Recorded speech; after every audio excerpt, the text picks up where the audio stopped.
Hi everyone, कैसे हैं आप लोग। आज की क्लास में आप लोग की स्वागत है। और आज की क्लास में हम लोग मैथ नहीं जानेंगे और मैथ क्वेश्चन डिटेल्स नहीं होगी।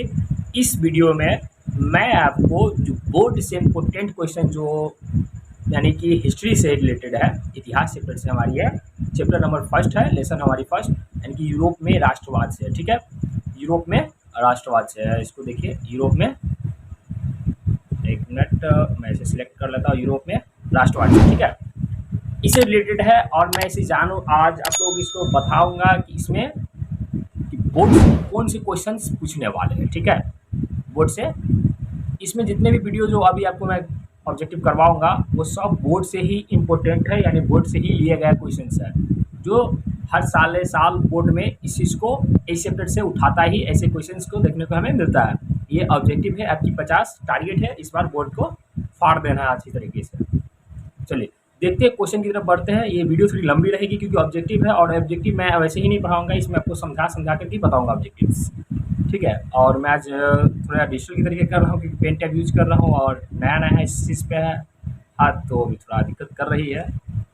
इसके लिए पहले ही मैं सॉरी बोल रहा हूँ कि कहीं इधर उधर हो जाए उससे मिस्टेक, इसलिए सॉरी। ठीक है, चलिए देखते हैं क्वेश्चन की और डील करते हैं।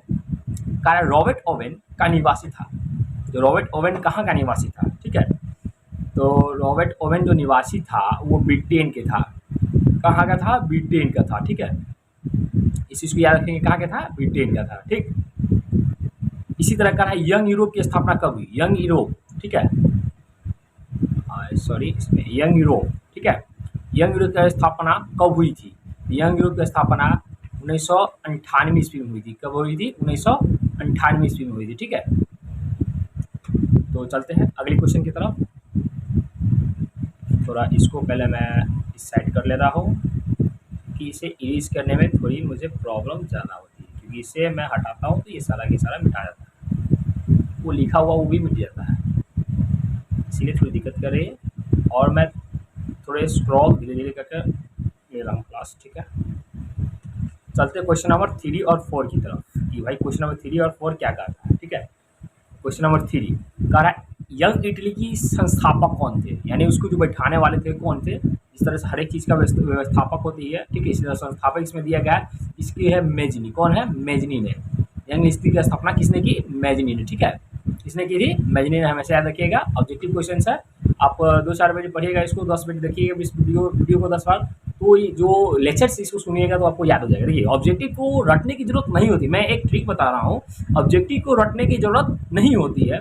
बिकॉज देखिए, ऑब्जेक्टिव बोर्ड में भी हमारे ऑप्शंस पूछे देंगे ही, 4 थ्रू इस तरह से इसमें ऑप्शंस है, उस तरह से ऑप्शंस रहेंगे ही, तो रटना जरूरी नहीं है मेरे ख्याल से। आप उसको समझ के याद कीजिए कि आप उस क्वेश्चन को देखते ही आपका नहीं, इसका आंसर ये है। ठीक है, अब इसमें अगला क्वेश्चन कह रहा है 4th नंबर में, कह रहा है यंग यूरोप की संस्थापक कौन थे? यंग यूरोप की संस्थापक कौन थे? इसका भी होगा मेजनी। कौन होंगे? मेजनी संस्थापक। यंग यूरोप के संस्थापक कौन थे? मेजनी। ठीक है, थोड़ा इसे क्लीन भी जरूरी है क्योंकि इस पर स्क्रीन थोड़ा मेरा छोटा है और वीडियो थोड़ी लंबी है। चलिए क्वेश्चन नंबर 5 देखते हैं। क्वेश्चन नंबर 5 कह रहा है कि इटली के एकीकरण में, सॉरी, इटली में राष्ट्रवाद की जन्मदाता कौन है, यानी वहाँ राष्ट्रवाद पैदा किसने किया। ठीक है, इटली में जो है वहाँ इसकी कहानी आप लोग अपने टीचर से जाने होइएगा जो चैप्टर पढ़ाएंगे। ठीक है, नहीं पढ़ाए होंगे तो मैं इसकी कहानी भी, इस चैप्टर का कहानी हिस्ट्री की, इसे हिस्ट्री होते कितने बच्चे कहते हैं कि हिस्ट्री बोरिंग सब्जेक्ट है, मैं कहता हूँ हिस्ट्री मज़ा भी आएगा, पढ़िए मज़ा जरूर आएगा।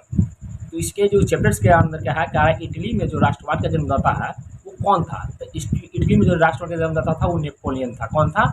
नेपोलियन था। ठीक है, इस तरह कह रहा है कि इटली के एकीकरण का मसीहा कौन था। इटली का जो एकीकरण किया गया था उसमें मसीहा कौन था? एकीकरण आप जानिए, याद कीजिए। देखिए, इसमें एक सब्जेक्टिव क्वेश्चन भी है, इटली की एकीकरण। ठीक है, से आप क्या समझते हैं, तो उसमें आपको क्वेश्चन रहेगा, उसमें आपको पता चल जाएगा क्वेश्चन। इसमें बोर्ड मॉडल क्वेश्चन से ये है। ठीक है, 2 नंबर में पूछता है। तो इटली के एकीकरण का मसीहा कौन था? तो इटली के एकीकरण का मसीहा था मेजनी। कौन था? मेजनी था। ठीक है, हमेशा याद रखेंगे, इटली के एकीकरण का मसीहा कौन था? मेजनी था।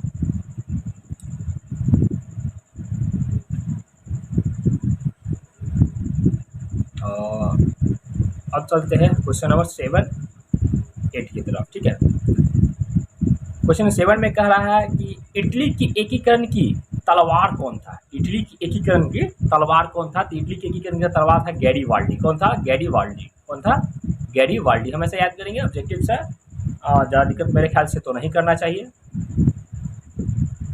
इसी तरह क्वेश्चन है, इटली एवं जर्मनी की वर्तमान में किस महादेश के अंतर्गत आते हैं? ठीक है, इटली एवं जर्मनी वर्तमान में, ठीक है, यानी कि अभी जो चल रहा है उसमें किस महादेश के अंतर्गत आते हैं? ये आते हैं यूरोप के। कहाँ के आते हैं? यूरोप के। ठीक है, यूरोप के। ये बोर्ड मॉडल क्वेश्चन, आप इसे देख भी सकते हैं कि मैं इसे गेस कर करके ही डाला हूँ इसमें कि बच्चे को अच्छी तरीके से बोर्ड में पूछा जाए। ठीक है, ये वन नेशन के लिए सब्जेक्ट में जो हमारी किताबें जो होती है उस किताब में ये इस तरह से नहीं दिया गया। उस किताब के बीच में से इन लोगों को निकालना पड़ता है। जो अच्छे टीचर हैं वो आपको निकाल के लिखाएंगे। ठीक है, तो इस चीज़ को समझिए कि इटली एवं जर्मनी की वर्तमान में किस महादेश के अंदर आते हैं? वो आते हैं यूरोप के अंदर आते हैं। कहाँ, किस देश के अंदर, किस महादेश के अंदर आ रहे हैं? यूरोप के। ठीक है, चलिए क्वेश्चन नंबर आगे की तरफ बढ़ते हैं। क्वेश्चन नंबर 9 और 10। क्वेश्चन नंबर 9 और 10 देखिए, क्वेश्चन नंबर 9 क्या कहा है? क्वेश्चन नंबर 9 क्या कह रहा है? थोड़ा 1 मिनट प्लीज। और यही प्रॉब्लम हो रहा है, बार बार मुझे यही प्रॉब्लम देखने को फेस करने को मिल रहा है। ठीक है, तो थोड़ी सी दिक्कत चलेगी ही। क्वेश्चन नंबर 9 10 में थे हम लोग। ये जो होता है ना स्क्रीन साफ करने की वजह से ये कट जाता है, पूरा के पूरा मिट ही जाता है। नो प्रॉब्लम, इसका समाधान मैं कल निकालूंगा, कोशिश करूंगा। ये क्वेश्चन नंबर 9 थी कि जर्मनी के एकीकरण में, यही तो मैं बता दिया था ना, ये तो बताया था अभी इस महादेश के अंतर्गत आते हैं। ये कहा है जर्मनी के एकीकरण के लिए कौन उत्तरदायी था? ठीक है,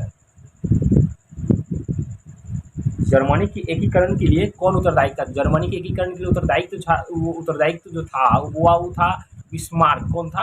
बिस्मार्क। ठीक है, कौन था? बिस्मार्क। ठीक है, इस तरह से क्वेश्चन नंबर 10 की तरफ चलेंगे।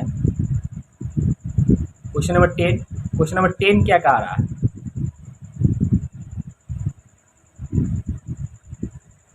क्वेश्चन नंबर 10 कह रहा है कि जर्मनी की एकीकरण के प्रमुख वास्तुकार कौन था?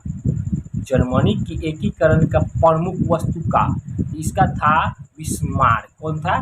बिस्मार्क। ठीक है, कौन था? बिस्मार्क।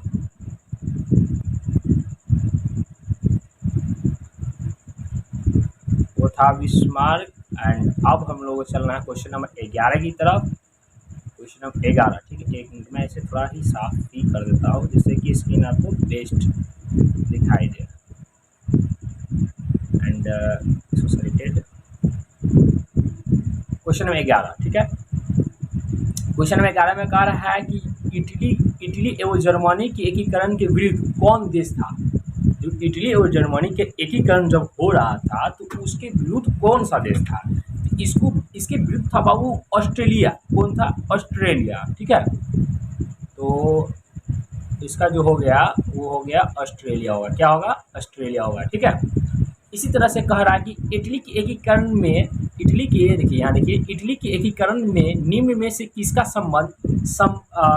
संबंध नहीं है? ठीक है, इटली के एकीकरण में निम्न में से किसका संबंध नहीं है? ठीक है, मैं अपने वीडियो को थोड़ा साइड कर लेता हूँ, यहाँ बेस्ट है। चलिए, तो इसका जो है ऑप्शन वो है बिस्मार्क। क्या है? बिस्मार्क। ओके, समझ पा रहे हैं? अगर मैं अच्छे समझा रहा हूँ तो प्लीज़ नीचे आ रहे लाल बटन को, यानी जिसके सब्सक्राइब कहते हैं, उससे प्लीज़ आप सब्सक्राइब कर दीजिएगा और वीडियो को लाइक कर दीजिएगा और अपने दोस्तों को साथ चैनल को शेयर जरूर कीजिएगा। चैनल शेयर बोल रहा है, वीडियो भी शेयर जरूर कीजिएगा, क्योंकि चैनल शेयर करने से आप लोग सब्सक्राइब कीजिएगा तो इससे कि हम लोग का मनोकामना बढ़ेगा। हमारे जैसे यूट्यूब जैसे टीचर को मनोकामना बढ़ेंगे, नए जो भी टीचर्स हो, और क्योंकि नए में ही निखार अच्छे आते हैं तो कोशिश करेंगे कि अच्छे से समझा पाना। ठीक है, चलिए अब क्वेश्चन नंबर 13 14 चलते हैं। जो क्वेश्चन नंबर 13 14 हमारा क्या कहता है, इससे पहले मैं इसे थोड़ा इरेज कर लूँ।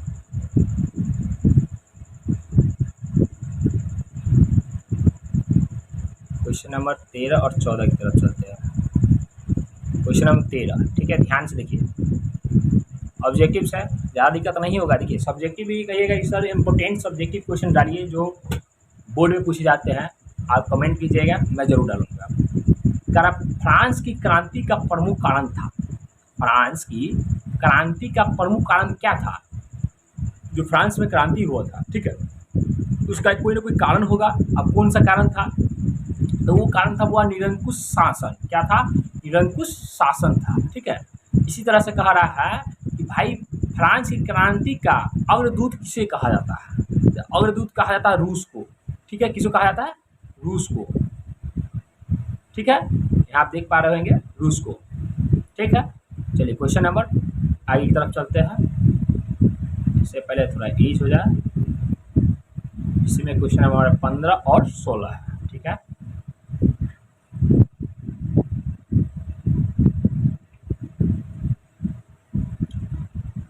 चलिए क्वेश्चन नंबर 15 क्या कह रहा है? देखिए क्वेश्चन नंबर 15 कह रहा है फ्रांस ने मानव और नागरिक अधिकारों की घोषणा किस सभा में की? जो फ्रांस थी, ठीक है, फ्रांस, तो फ्रांस ने मानव और नागरिक अधिकारों, जैसे कि हम लोग अधिकार है, मानव अधिकार भी है, आप संविधान पढ़िएगा, उसमें बहुत सारी चीज़ें बताया गया है मानव अधिकार के बारे में। तो फ्रांस में जो मानव और नागरिक अधिकार जो वहाँ के लोग रहते थे, उसको अधिकार की घोषणा किस सभा में की, यानी किस बैठक में की थी? तो वो जो क्या हुआ था वो था संविधान सभा में। कौन सी सभा में? संविधान सभा में, ठीक है। इसी को समझ पा रहे हैं? संविधान की सभा में, ठीक है। क्वेश्चन नंबर 16 कह रहा है फ्रांस में सामंतवाद का अंत कब हुआ? सामंतवाद, ठीक है। तो इसका जो अंत हुआ था वो अंत हुआ था आपको 4 अगस्त 1789 ईस्वी को, ठीक है। इसमें ईस्वी शायद मेरे से छूट गया है टाइपिंग में, तो 4 अगस्त 1789 ईस्वी में, ठीक है। चलिए इस क्वेश्चन को आगे की तरफ बढ़ते हैं। क्वेश्चन नंबर हमारी 16 हो चुकी है। थोड़ा सा क्वेश्चन नंबर 16 होने के बाद इसके आगे जा क्वेश्चन है हमारा 17, ठीक है। तो क्वेश्चन नंबर 17 में क्या कह रहा है? देखिए ध्यान देंगे, क्वेश्चन नंबर 17 क्या कह रहा है? फ्रांस में किस शासक वंश की पुनः स्थापना वियना कांग्रेस द्वारा की गई, ठीक थी? जो फ्रांस में था जो शासक वंश की पुनः स्थापना यानी दोबारा से स्थापना, ठीक है, वो वियना कांग्रेस द्वारा की गई थी। कौन सा? किस शासक का, किस वंश का? इसका जो होगा बुर्बो वंश होगा। क्या होगा? बुर्बो वंश होगा, ठीक है, बुर्बो वंश। ओके, समझ पा रहे हैं? चलते क्वेश्चन नंबर 18 की तरफ। क्वेश्चन नंबर 18 कह रहा है, क्वेश्चन नंबर 18, यूरोप सभ्यता का पालन किसे कहा जाता है? यूरोप कहा गया, यूरोपीय सभ्यता का पालना किसे कहा जाता है? ये कहा जाता है यूनान को। किसे कहा जाता है? यूनान को, ठीक है, यूनान को। समझ पा रहे हैं? चलिए आगे की तरफ बढ़ते हैं, क्वेश्चन नंबर 19 की तरफ।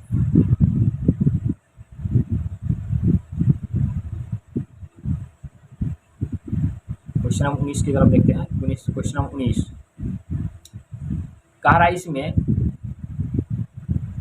यूरोप का मरीज, ठीक है, यूरोप का मरीज कहा जाता था। यूरोप का मरीज कौन कहलाता था? तो यूरोप का मरीज जो है वो कहलाता था तुर्की को। किसे कहते थे? तुर्कियों को, ठीक है। यूरोप का मरीज किसे कहा जाता था? तुर्कियों को, ठीक है। मैं मैथ का भी क्वेश्चन है, important question chapter by chapter, जो चैप्टर्स एक जैसे कि लेसन बाई लेसन में जितने भी ऑब्जेक्टिव्स होते हैं, जैसे एक लेसन, 2 लेसन, यानी हमारी वास्तविक संख्या, वो आने वाले नए वीडियो में डालूंगा। और आप जल्द अच्छे खासे इस पर आप, मैं तो दूसरे यूट्यूब की तरह, बड़े बड़े यूट्यूबर की तरह नहीं कहूँगा कि इतना सब्सक्राइब या फिर इतना लाइक्स, इतना व्यू कर दीजिए। मैं कहूँगा आप जो भी मेरे बच्चे मेरे साथ जुड़े हुए हैं, उनसे ही मैं कहूँगा कि अगर मैं अच्छे से पढ़ा पा रहा हूँ तो आप बोलिएगा तो मैं मैथ्स का भी डालूँगा, बोलिएगा तो भी, और नहीं बोलिएगा वैसे भी तो भी मैं डालने वाला बहुत जल्द, ठीक है। उसको भी, क्योंकि जितने भी ऑब्जेक्टिव होंगे उसको भी डील करके ही बताया जाएगा। ये नहीं कि बस टिक मार दी, इसमें तो टिक मारना है, इसीलिए मैं टिक मार रहा हूँ, ठीक है। इसी वजह से मैं टिक मार रहा हूँ, नहीं तो मैं अगर ये मैथ्स के क्वेश्चन थे, मैथ के क्वेश्चन से मैं बनाता। चलिए कह रहा है यूरोपवासी के लिए किस देश का साहित्य एवं ज्ञान विज्ञान प्रेरणा स्रोत रहा? ये है यूनान का। क्या किसका कहाँ का रहा? यूनान का रहा। ठीक है, यूनान का। चलिए इसी तरह आगे क्वेश्चन की तरफ देखेंगे। आगे क्वेश्चन की तरफ 21 नंबर क्वेश्चन हमारी है, इसे थोड़ा ठीक कर लेते हैं। देखिए कह रहा है इसमें यूरोपीय राष्ट्रवाद से प्रभावित होकर किस भारतीय शासक जैकोबर क्लब की स्थापना की? तो टीपू सुल्तान। किसने की? टीपू सुल्तान। ठीक है, किसने की थी? टीपू सुल्तान। यानी यूरोप राष्ट्रवाद से प्रभावित होकर किस भारतीय शासक जैक क्लब की स्थापना की? इसका है टीपू सुल्तान। ठीक है, चलिए आगे क्वेश्चन नंबर तरफ देखते हैं। क्या है विस्मार्क क्या था? विस्मार्क क्या था? तो कूटनीतिज्ञ था। क्या था वो? कूटनीतिज्ञ था। क्या था? कूटनीतिज्ञ। ठीक है, विस्मार्क जो था वो क्या था हमारा, मतलब कि वो हमारा कहते हैं चैप्टर की ही बात है। विस्मार्क था वो कूटनीतिज्ञ था। ठीक है, चलिए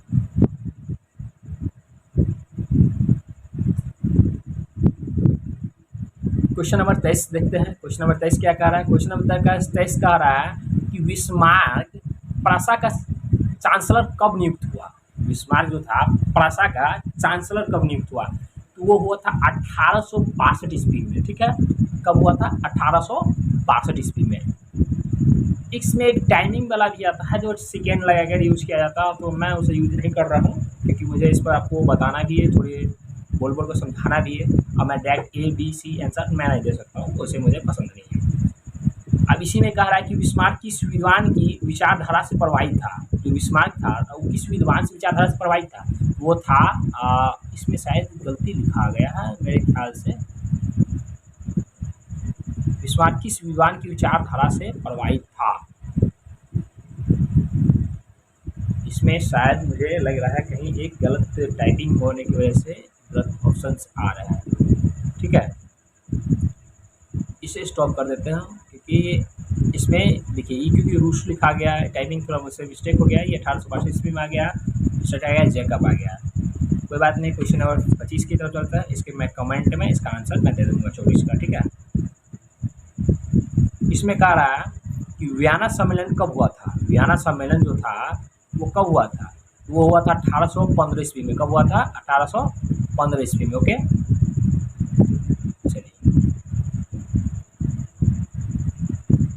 बोला था मैं धीरे धीरे इस पर मेरा प्रेस्टिक बन जाएगा और मैं उसके बाद में आपको समझाना चाहूँगा। वियना सम्मेलन का अध्यक्ष कौन था? वो था ये क्या था? देखिए ये था हमारा वियना सम्मेलन कब हुआ था।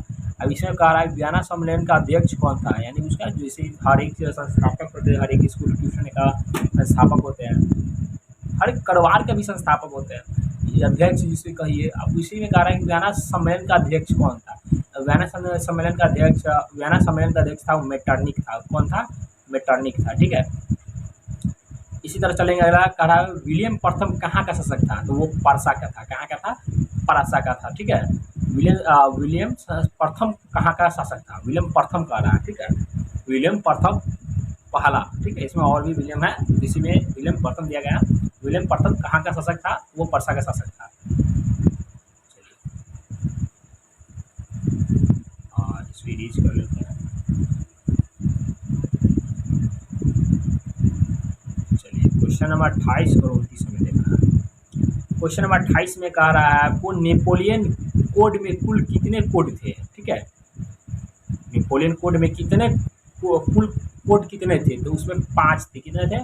5 थे। कितने थे? 5 थे। ठीक है, समझ पा रहे हैं? इसी तरह क्वेश्चन कर रहा है नेपोलियन ने जर्मनी में किस संघ की स्थापना की? नेपोलियन ने जर्मनी में किस संघ की स्थापना की? वो होगा राइन संघ की स्थापना। मैं इसको ऊपर थोड़ा कर लेता हूँ, इससे मैं अच्छी तरह से आपको दिखा पा रहा हूँ। यानी इसका जो था आंसर है राइन संघ। ठीक है, कौन संघ है? राइन संघ है। ओके, समझ पा रहे हैं?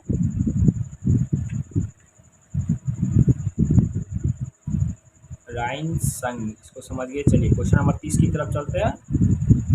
यानी ऑब्जेक्टिव जो हमारी 30 नंबर का है उसको देखेंगे। वीडियो काफ़ी ज़्यादा लंबी होगी, इसको देख कर घबराइएगा नहीं, लेकिन मैं आपको इतना गारंटी कर रहा हूँ कि इससे बाहर नहीं पूछेगी, बोर्ड तो नहीं पूछेगी। ठीक है, मैं हर एक सब्जेक्ट रखूँगा, साइंस वाइंस वगैरह सारा चीज़ कर दूँगा। ठीक है,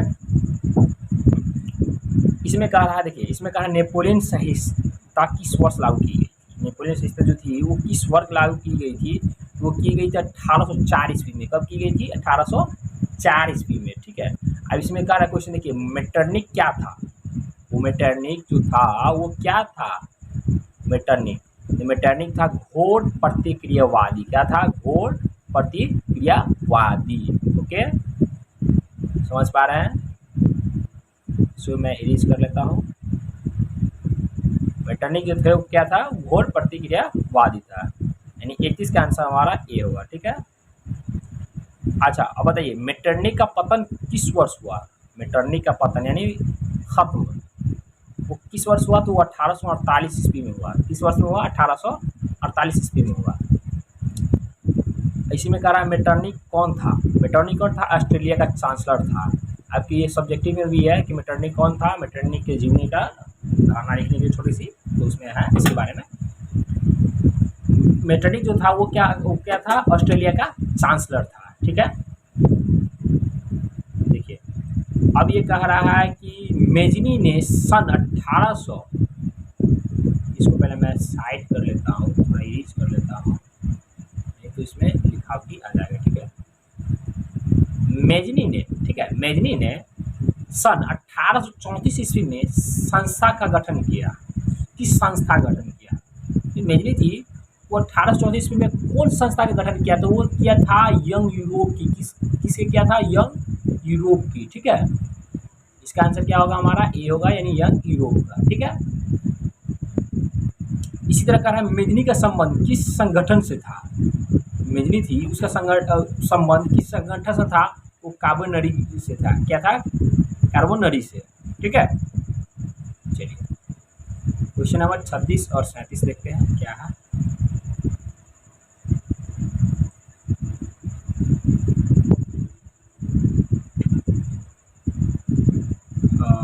इसे मैं यहाँ कर लेता हूँ। क्वेश्चन 36, जेलेवेराइन की एक संस्था है। ठीक है, जेलेवेराइन की एक संस्था है। किस चीज़ की संस्था है? तो वो संस्था है व्यापारी का। क्या चीज़ का है? वो व्यापारी का है। क्या चीज़ का है? व्यापारियों का है। ठीक है, इसी तरह कह रहा है कि जेलेवेराइन की संस्थापना किस राज्य ने की? कोई राज्य होगा जो उसने किया, तो कौन सा राज्य है? वो राज्य है परसा। कौन सा राज्य है? परसा राज्य। कौन सा राज्य है? परसा राज्य है। ठीक है,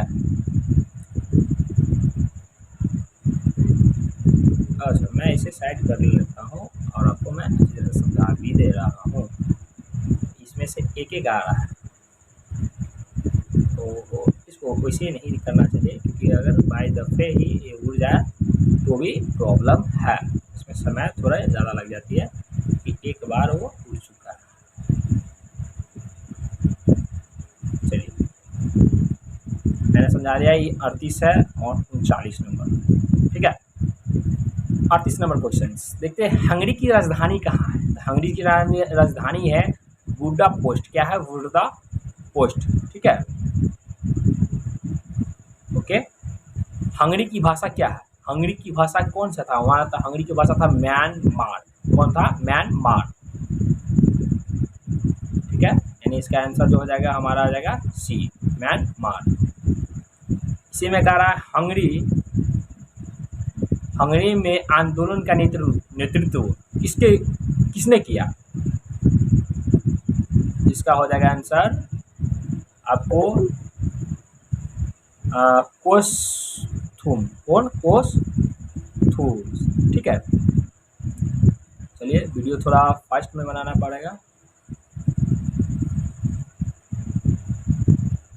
चलिए 41 नंबर देखते हैं। कह रहा है हनोई समझौता कब हुआ था? तो हनोई समझौता हुआ था वो 1946 में। कब हुआ था? 1946 ईस्वी में। ठीक है, इसके बाद कह रहा है सिडेवा के युद्ध में किसकी पराजय हुई? जब सिडेवा के युद्ध हुआ वो किसकी पराजय हुई थी? इसमें हुआ था ऑस्ट्रेलिया की। किसकी हुई थी? ऑस्ट्रेलिया की। ठीक है, इसमें कह रहा है सिडेवा का युद्ध किसके मध्य हुआ था? मध्य बीच में। ठीक है, तो इसका होगा ऑस्ट्रेलिया और पर्सा के बीच। किसके बीच में हुआ था? ऑस्ट्रेलिया और पर्सा के बीच में। ठीक है,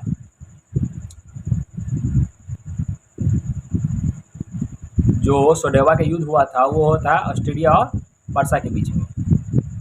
इसी तरह कह रहा है कि सीडान का युद्ध किसके बीच हुआ था, सीडान का युद्ध, ठीक है। तो सीडान का युद्ध हुआ था पर्सा और फ्रांस के बीच में। किसके बीच में हुआ था, पर्सा और फ्रांस के बीच में। थोड़ी मेरी शायद मोबाइल की बैटरी लो बता रही है, इस वजह से थोड़ा वीडियो को फास्ट करना पड़ रहा है। सीडान का युद्ध, ठीक है। जर्मनी के एकीकरण कब पूरा हुआ, जो जर्मनी का एकीकरण हुआ था वो कब पूरा हुआ था। जर्मनी का एकीकरण पूरा हुआ था 1871 ईस्वी में। कितने ईस्वी में, 1871 ईस्वी में, ठीक है। इसे थोड़ा फास्ट करना मजबूरी है मेरा, नहीं तो मोबाइल बंद हो जाएगी और वीडियो यहीं पर ही रुक जाएगा, तो सारा का सारा मेहनत बर्बाद हो जाएगा। जर्मन राज्य का निर्माण किसने किया था, जर्मन राज्य का निर्माण था बोनापार्ट। किसने किया था, बोनापार्ट ने। किसने किया था, बोनापार्ट, ठीक है। उसके बाद कह रहा है यूनान के स्वतंत्रता संग्राम में किसकी पराजय हुई। इसमें पराजय हुई थी तुर्की की। किसकी हुई थी, तुर्की की, ठीक है।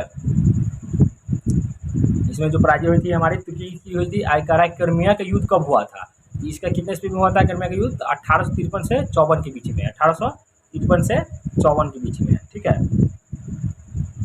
हो गई कल्याण हमारे ख्याल से लग रहा है। अब तो मेरा मोबाइल शायद ऑफ ही हो जाए।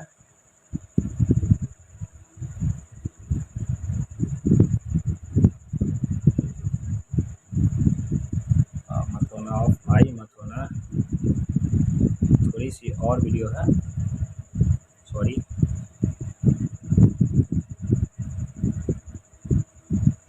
लास्ट क्वेश्चन से